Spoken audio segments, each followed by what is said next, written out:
할렐루야. 대림절 세 번째 주일 시카고 여섯걸음교회 주일 예배 오신 여러분을 주님의 이름으로 축복합니다.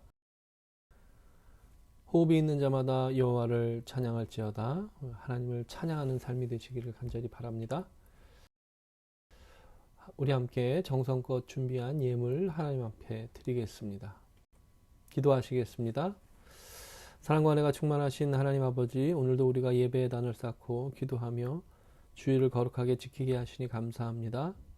오늘 예배하는 시간 가운데 우리 심령 가운데 은혜로 덮어주시사 세상에서 받은 모든 상처가 치유받게 하여 주시고 우리의 심령에 새 힘을 얻어 다시 믿음으로 살아갈 힘과 용기와 능력을 얻는 예배의 시간 되게 하여 주옵소서.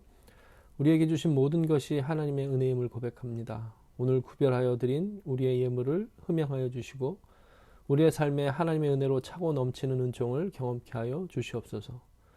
자녀의 문제로 기도하는 기도에 응답하여 주옵소서. 앞으로의 진로의 문제를 놓고 부르짖는 기도에 속히 응답하여 주시옵소서. 여섯걸음교회 예배의 초소를 허락하여 주시사 영과 진리로 예배하는 공동체로 성장하고 성숙할 수 있도록 인도하여 주옵소서. 우리 구주 예수 그리스도 이름으로 간절히 기도하옵나이다. 아멘. 교회 소식입니다. 대림절 절기가 시작되었습니다. 11월 26일부터 시작되었는데요. 첫 번째 주일은 희망의 초를 밝혔습니다. 두 번째 주일은 평화의 초를 밝혔습니다. 우리 오늘 세 번째 주에는 우리 촛불을 기쁨의 상징으로 밝힙니다. 주께서 임하신다는 기쁜 약속으로 구원의 소망 가운데서 기뻐하게 하여 주옵소서. 기쁨의 불을 밝히는 우리의 삶이 되기를 바랍니다. 성경통도 열심히 또 우리가 해서 말씀에 붙잡힌 삶이 되기를 간절히 바랍니다. 우리 성경 말씀 보시겠습니다. 오늘 우리 함께 읽을 말씀은 사도행전 19장 11절에서 20절까지 말씀입니다. 하나님이 바울의 손으로 놀라운 능력을 행하게 하시니 심지어 사람들이 바울의 몸에서 손수건이나 앞치마를 가져다가 병든 사람에게 얹으면 그 병이 떠나고 악기도 나가더라. 이에 돌아다니며 마술하는 어떤 유대인들이 시험삼아 악기 들린 자들에게 주 예수의 이름을 불러 말하되 내가 바울이 전파하는 예수를 의지하여 너에게 명하노라 하더라. 유대의 한 제사장 스게와의 7 아들도 이 일을 행하더니 악기가 대답하여 이르되 내가 예수도 알고 바울도 알거니와 너희는 누구냐 하며 악기 들린 사람이 그들에게 뛰어올라 눌러 이기니 그들이 상하여 벗은 몸으로 그 집에서 도망하는지라. 에베소에 사는 유대인과 헬라인들이 다 이 일을 알고 두려워하며 주 예수의 이름을 높이고 믿은 사람들이 많이 와서 자복하여 행한 일을 알리며 또 마술을 행하던 많은 사람이 그 책을 모아가지고 와서 모든 사람 앞에서 불사르니 그 책값을 계산한 즉 은 5만이나 되더라. 이와 같이 주의 말씀이 힘이 있어 흥황하여 세력을 얻으니라. 이 기록된 로고스의 말씀이 우리의 심령에 레마의 말씀으로 새겨지기를 간절히 원합니다. 하나님의 음성으로 우리의 심령에 새겨지기를 원합니다. 아멘.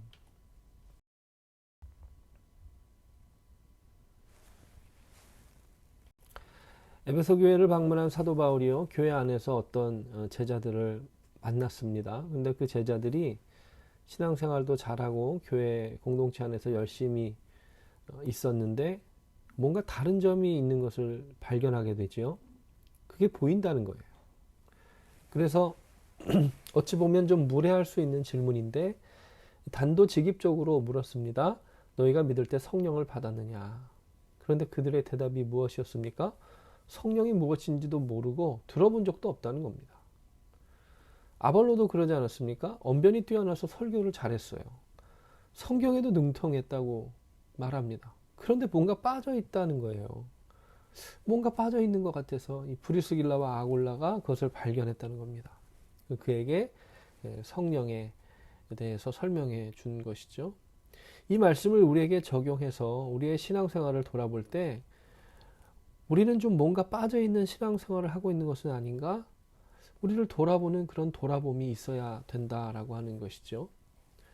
정말 정작 중요한 어떤 것이 빠져있는 신앙생활은요, 진정한 믿음의 삶, 신앙의 삶이 아니라 그런 척 할 수밖에 없는 가짜의 삶을 살게 되더라고 하는 것입니다. 그리고 그렇게 척하는 신앙은요, 영적인 진실 앞에서 여실히 그 본질이 드러나게 된다는 것입니다. 교회 다니는데 왜 저래 저 사람? 다른 사람의 평가를 두려워한다라고 하는 그런 말씀이 아닙니다. 다른 사람이 평가하는 것이 우리의 믿음을 결정짓는 것도 아니에요. 뭐 그런 사람들이 얘기한다고 우리가 믿음 없는 사람 되는 것도 아니고요. 그런데 오히려 바리새인들처럼 예수님께 외식하는 그런 회칠한 무덤 같다 이런 얘기 듣는 게 더 조심스럽죠. 하지만 중요한 것은요, 우리 안에 그런 본질적인 추구가 있어야 된다라고 하는 말씀을 드리는 거예요. 우리는 진정한 신앙생활을 하고 있는가? 우리 자신이 그런 경각심을 가지고 우리를 돌아보고 있는가? 우리가 이 말씀을 통해서 그것을 돌아봐야 된다라고 하는 것이죠. 교회 다닌다는 사람이 왜 그래? 여러분, 그런 말이 사람들이 오해하는 것이라고 하면 다행입니다. 진짜를 모르기 때문에, 진정한 것을 모르기 때문에 그냥 오해해서 그냥 단순하게 보여지는 것만으로 그렇게 얘기하는 것이라면 다행이죠. 하지만 정말 내가 정작 중요한 것이 빠져있는 신앙생활을 하고 있다면 그것은 진정한 신앙생활이 아니다라고 하는 것을 우리가 기억해야 된다는 것입니다. 남들이 평가하고 아니어서가 아니에요. 그렇게 신앙생활, 진짜가 빠져있는 신앙생활 하다가 하나님 앞에 가면 어떻게 하실 것입니까? 너 뭐 했냐? 너 교회 다닌다고 하면서 도대체 뭘 한 거냐? 사람들이 그러는 것은 오해일 수 있지만 하나님이 그러시는 것은 다르잖아요. 하나님 앞에 갔는데 하나님이 정말 그렇게 물으시면, 질책하시면 어떻게 할 거냐 하는 것입니다. 여러분, 그리스도인이 된다는 것은요, 성령의 사람이 된다는 것이지요. 믿을 때 성령을 받았느냐? 이거 정말 중요한 체크 포인트다라고 하는 것입니다. 요한복음 14장 26절의 말씀을 우리 함께 보시겠습니다. 이렇게 말씀하고 있죠. 보혜사 곧 아버지께서 내 이름으로 보내실 성령, 그가 너희에게 모든 것을 가르치고 내가 너희에게 말한 모든 것을 생각나게 하리라. 여러분, 그분이 우리 안에 계셔야 말씀이 생각나고 깨달아지고 그렇게 살 수 있는 힘을 얻게 된다라고 하는 것이죠. 성령님이 우리 안에 계셔야 우리는 말씀의 진리 안에 살아갈 수 있는 능력을 갖게 되는 것입니다. 그 능력을 가져야 이 땅을 진짜 믿음의 사람답게 살아갈 수 있다는 것이죠. 그게 빠져 있으면 우리의 신앙생활이 겉도는 모습일 수밖에 없고 결국 그것은요, 드러날 수밖에 없다는 것입니다. 오늘 우리가 읽은 이 본문이요, 바로 그것이 드러나는 사건이다라고 하는 것이죠. 바울을 통해서 놀라운 일들이 일어났어요. 그것은 바울의 개인의 능력이 아니었습니다.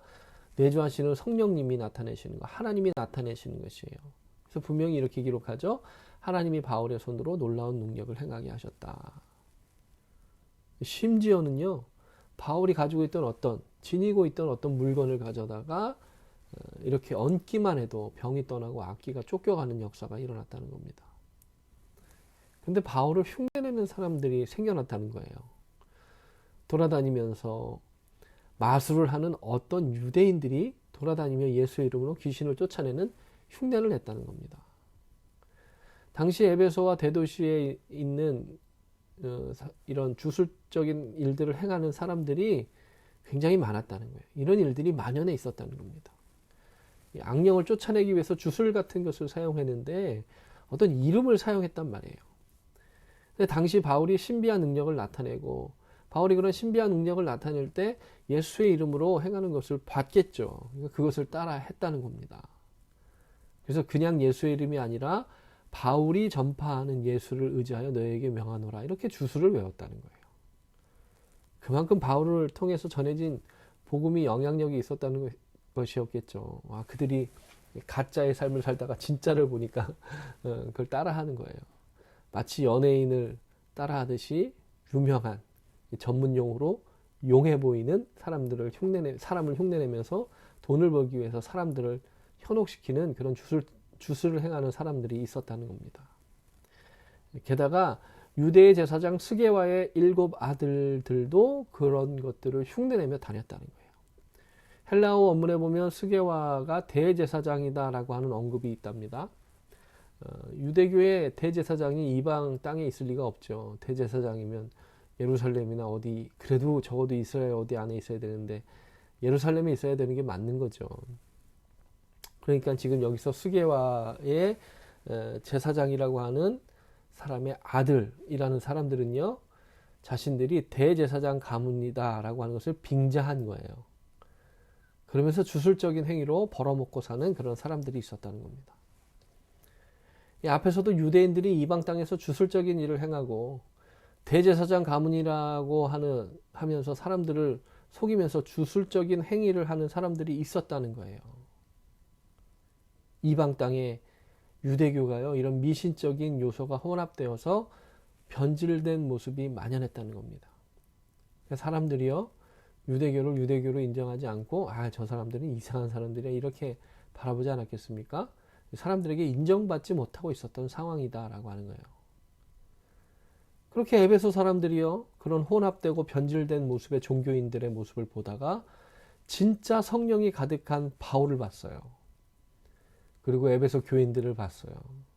도시 안에요, 큰 변화가 일어나는 것이 당연했다는 겁니다. 놀라운 변화가 일어났다는 거예요. 어떤 변화가 일어납니까? 17절부터 20절까지 말씀에 그 변화에 대해서 이야기하는데, 가장 먼저는요, 예수의 이름이 높임을 받았다는 거예요. 17절 보십시오. 에베소에 사는 유대인과 헬라인들이 다 이를 알고 두려워하며 주 예수의 이름을 높였다는 거예요. 주 예수의 이름이 높임을 받았다는 겁니다. 그 가짜가 만연한 곳에 혼합되고 변질된 종교적인 모습들이 만연해 있던 곳에 진짜로 가득한 믿음의 사람들이 신앙생활하는 것을 통해서 그곳에서 예수의 이름이 높아지는 일들이 일어났다는 겁니다. 사랑하는 성도 여러분, 그 안에, 그 속에 진짜로 가득한 믿음의 사람이 있을 때 예수의 이름이 높아지는 거예요. 정말 중요한 것이 빠져있는 사람들로 인해서는 절대로 예수의 이름이 높아질 수가 없어요. 교회도 열심히 다니고 성경도 열심히 읽고 사역도 많이 하는데 그 안에 진짜가 들어있지 않으니까 어떻게 됩니까? 울리는 꽹과리와 같더라고 하는 거예요. 교회 다니는 사람이 왜 그래? 이거 오해가 아니라 진짜라면 굉장히 큰 문제라고 하는 거예요. 하지만 그 심령 안에 진짜가 가득한 신앙의 사람들이 있으면요, 그들로 인해서 예수의 이름이 당연히 높아지게 되는 거예요. 하나님의 영광이 드러나게 되는 것입니다. 그러니 우리 안에 진짜가 들어있는가, 성령이 내 안에 충만한가, 그것을 우리가 계속 점검하고 성령 충만하기 위해 기도하고 말씀 묵상하고 영적인 것을 추구하는 신앙생활하는 게 얼마나 중요한 일이냐 하는 거예요. 너희 안에 진짜가 가득하냐? 이런 질문 앞에 우리를 돌아볼 수 있는 저와 여러분 되기를 간절히 바랍니다. 또 믿음의 사람들이 18절에 보니까 많이 와서 자복하여서 자신이 행한 일을 말했다는 거예요. 평양 대부흥 운동의 시작이 회개에서 시작되었다라고 하는 거 우리 교회사 배우면서 익히 잘 알고 있습니다. 성령님의 역사하심으로 부흥이 일어날 때 여러분, 우리 안에 더러운 것들, 거짓된 것들, 잘못된 것들이 고쳐지는 역사가 일어나게 되는 거예요. 진짜가 없으니까 그 모습이 안 고쳐지는 거예요. 우리 안에 진짜가 있으면 우리의 모습이 바뀌어지고 그게 진짜 복음의 능력이다라고 하는 것입니다. 우리 안에 은밀한 것들을 주님 앞에 드러내놓고 회개하고 돌이키는 역사가 일어날 수밖에 없다는 거예요. 진짜가 우리 안에 가득하게 되면. 그것이 진짜 성령이 우리 안에 가득할 때 일어나는 일들이다라고 하는 거예요. 19절에 보니까 또 마술을 행하던 사람들이 그런 마술에 관한 술법을 담은 책들이 당시에 고가에 사고 팔렸다는 거예요. 당시에 책은 굉장히 비쌌어요. 그냥 종이책이 아니라 뭐 파피루스, 양피지 같은 곳에 새겼잖아요. 한 땀 한 땀 정성스럽게 새겨야 되는 그런 책이었고 굉장히 고가였다는 것이죠. 그런 주술책, 마술을 전하는, 전수하는 책들, 이런 책들을 다 가져왔다는 거예요. 그리고 모든 사람이 보는 앞에서 불살랐다는 겁니다. 지금 시세로 보자면 몇 천만 원 정도 되는 돈이에요. 이 수치는요, 은 5만이나 됐다라고 하는 것은, 이 수치는요, 당시 미신적인 마술 행위가 얼마나 극심했는가, 얼마나 만연했는가 알 수 있는 수치고요. 또 이걸 다 불살랐다라고 하는 것은 그 회개가 얼마나 진정성이 있었는가 우리에게 가늠하게 하는 수치다라고 하는 거예요. 여러분, 신앙의 사람 안에 진짜가 가득할 때 이런 일들이 나타나게 됩니다. 여러분, 그 안에 진짜가 없으면 어떻게 되는지 아십니까? 이 앞절에 보면 대제사장 가문을 빙자하면서 가짜로 예수 이름을 도용해서 귀신을 쫓아내려고 했던 스게와의 7 아들들이 그 일을 흉내냈다고 그랬잖아요. 어떤 일을 당합니까? 15절 16절에 이렇게 말씀합니다. 악귀가 대답하는 거예요. 내가 예수도 알고 바울도 아는데 너는 누구냐? 너는 누구냐는 거예요. 그리고 악귀가 그 사람에게 달려들어가지고 누르니까 막 옷을 벗은 채로 도망갔다는 거예요. 너 뭔데 나한테 명령하냐? 이렇게 귀신에게 농락을 당했다는 거죠. 여러분, 그 안에 진짜가 없으면 우리는 악한 것들을 이길 수가 없습니다. 오히려 그들에게 농락당하게 되는 거예요.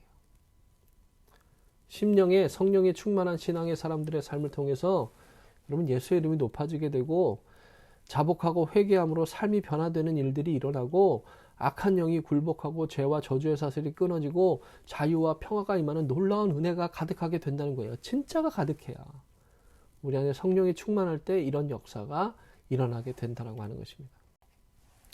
사랑하는 여섯걸음교회 성도 여러분, 성령의 충만함으로 신앙생활 하심으로 예수의 이름을 높이며 하나님의 영광을 드러내는 삶을 사는 성도님들 되시기를 간절히 축원합니다. 여러분, 그 안에 진짜가 없으면 절대로 우리를 통해 예수의 이름이 높아질 수가 없어요. 교회가 왜 세상보다 더하다는 소리 듣는지 아십니까? 세상이 오해해서 그런 것이면 다행입니다. 근데 진짜가 없기 때문이다라고 하면 심각한 일이죠. 이거 우리가 심각하게 생각해야 되고 우리를 돌이켜 봐야 되고 우리가 다시 영적으로 깨어 일어나야 되는 그런 말씀이다라고 하는 거예요. 우리 안에 성령이 가득함을 통해 예수 그리스도의 이름을 높이는 신앙의 삶을 사는 저와 여러분 되기를 간절히 소원합니다. 여러분, 나를 변화시키는 것은 내 의지와 내 결단이 아니에요. 성령의 역사하심이다라고 하는 거 기억하는 우리 성도님들 되시기를 간절히 축원합니다. 내 안에 성령이 충만해야 썩어져가는 구습을 버리고 생명의 법을 따라 사는 모습으로 변화될 수 있어요. 여러분, 영적인 것에 자꾸 도전하게 되시기를 바랍니다. 주야로 말씀을 묵상하고 암송하고 정말 깊은 기도를 드리고 그냥 잠깐 기도하지 마시고요. 정말 그래도 한 10분 20분 깊이 기도하시고 찬양 계속 부르시고 영적인 삶을 추구해야 된다고 하는 것입니다. 그럴 때 우리가 성령 충만할 수 있어요. 그래야 우리의 모습이 거룩한 척이 아니라 진정으로 거룩한 모습으로 이 땅을 믿음의 사람답게 살아갈 수 있게 된다는 겁니다. 우리가 악한 영을 이길 수 있는 것은 오직 성령의 충만함을 더디는 것 말고는 다른 길이 없다라고 하는 것을 기억하는 저와 여러분 되기를 바랍니다. 악한 영이 얼마나 집요하고 교묘하고 간사합니까? 정말 갖은 수단과 방법을 가리지 않고 우리를 넘어뜨리려고 우는 사자와 같이 달려들고 있다라고 하는 거예요. 그걸 우리의 힘과 의지와 결단으로 이길 수 있습니까? 우리의 연륜으로 이길 수 있습니까? 우리의 힘으로는 이길 수가 없다는 거예요. 하지만 우리 안에 성령이 충만할 때 우리는 악한 영을 쫓아내고 어둠의 사슬을 끊어내고 진정한 자유와 평안을 누리는 은혜의 삶을 살 수 있게 된다라고 하는 거예요. 신앙생활은 척하는 게 아니라 성령 충만함으로 자연스럽게 이루어져야 되는 거예요. 그게 드러나게 되어 있어요. 그게 보이게 되어 있어요. 바울이 그걸 봤잖아요. 브리스길라와 아골라가 그걸 보잖아요. 오직 성령의 충만하심으로 채워질 때 우리는 거룩한 신앙의 걸음을 가뿐하게 걸을 수 있게 된다는 겁니다. 성령의 충만함으로 신앙의 걸음을 가뿐하게 걷는 걸음 되시기를 간절히 축원합니다. 우리 삶 속에서 진짜가 가득한 삶을 살아갑시다. 내 의지, 내 결단, 내 공로, 내 경력, 신앙의 연수를 자랑하지 말고 나는 죽고 오직 예수로 사는 사람으로 살게 되기를 간절히 소원합니다. 내 안에 성령이 충만함으로 참된 자유와 평강을 누리는 삶, 그런 삶을 살기 위해 사모함으로 기도하시고 예배하시고 찬양하시고 진짜 신앙의 걸음을 걷는 귀하고 복된 한 주간이 되시기를 다시 한번 주님의 이름으로 축원을 드립니다. 기도하시겠습니다. 사랑과 은혜가 충만하신 하나님 아버지, 오늘도 우리가 예배함을 통해 성령의 충만함을 사모하며 바라보게 하여 주시니 감사합니다. 우리 안에 성령의 충만함을 통해 예수의 이름을 높이는 삶을 살아가게 하여 주시옵소서. 세상적으로 성공해서 하나님 영광 드러내겠다라고 하는 세속주의적인 생각에 빠지지 않기를 원합니다. 내 안에 성령 충만함을 통해 세상에 하나님의 영광을 드러내고 예수의 이름을 높이는 믿음의 사람으로 살아가게 하여 주시옵소서. 성령의 충만함으로 오늘 우리의 모습이 진정으로 거룩하게 거듭나게 되기를 간절히 기도합니다. 세상의 손가락질을 받는 교회가 아니라 거룩함으로 오히려 세상을 변화시키고 세상 가운데에 놀라운 빛을 비추는 교회 공동체가 되게 하여 주시옵소서. 악한 영을 대적하고 죄와 저주의 사슬을 끊어내고 진정한 자유와 평안을 누리는 은혜의 삶을 살기를 간절히 기도합니다.